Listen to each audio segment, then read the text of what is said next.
एक किसान अपने 4 बेटों के साथ एक छोटे से गांव में रहता था। बूढ़ा किसान हमेशा चिंतित रहा करता था। उसके बेटे हमेशा आपस में लड़ते झगड़ते रहते थे। किसान ने कई बार उनको समझाया, पर किसी ने भी उसकी बात नहीं मानी। हमेशा अपने पिता की बात को टाल दिया। बिना आदर किए चारों भाई एक दूसरे का साथ कभी नहीं देते थे। किसान और बूढ़ा हो गया और उसके 4 बेटे अभी भी वैसे के वैसे ही रहे। किसान अपने बेटों को लेकर बहुत परेशान हो गया। अंततः उसने सबको एक सबक सिखाना चाहा। एक दिन किसान ने अपने 4 बेटों को अपने पास बुलाया, सबको लकड़ियों का गट्ठा दिया। मेरे बच्चों, तुम सबके लिए मेरे पास एक काम है। यह एक साधारण लकड़ियों का गट्ठा है।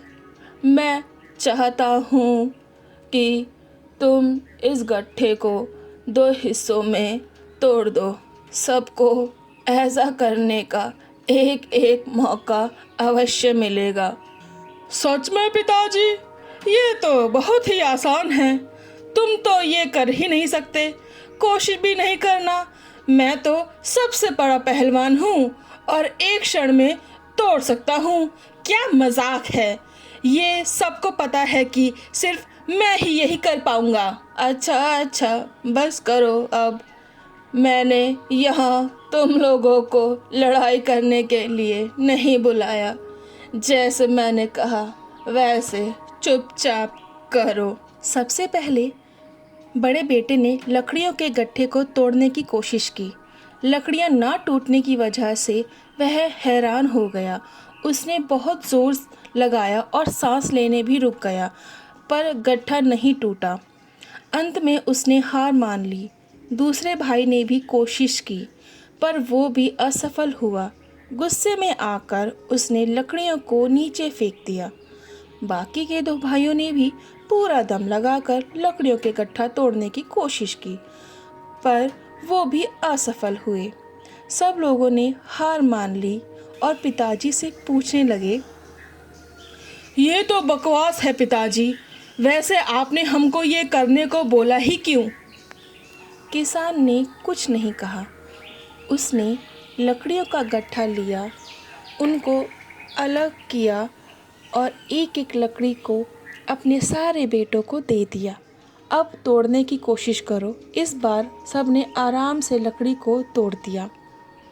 मेरे बच्चों, मैं चाहता हूँ कि तुम इससे कुछ सीखो। केवल एक अलग लकड़ी आसानी से तोड़ी जा सकती है, पर अगर 4 लकड़ी एक साथ रखोगे तो उनको तोड़ना बहुत मुश्किल हो जाता है। तुम चारों भी इन लकड़ियों की तरह ही हो, हमेशा एक साथ रहना और फिर कोई भी तुम्हारा बाल विवाह का नहीं कर सकता। इस बार लड़कों को पिताजी की सीख समझ आई। सब ने एक दूसरे से लड़ाई करना बंद कर दिया और आपस में मिलजुल कर रहने लगे और अच्छे से साथ साथ काम करने लगे। 4 बेटों का ये एहसास हो गया था कि एकता में ही बल है। अगर आपको हमारी कहानी अच्छी लगी है तो प्लीज़ चैनल को लाइक और सब्सक्राइब करें। और हाँ, बेल आइकन दबाना ना भूलें न्यू स्टोरी के लिए।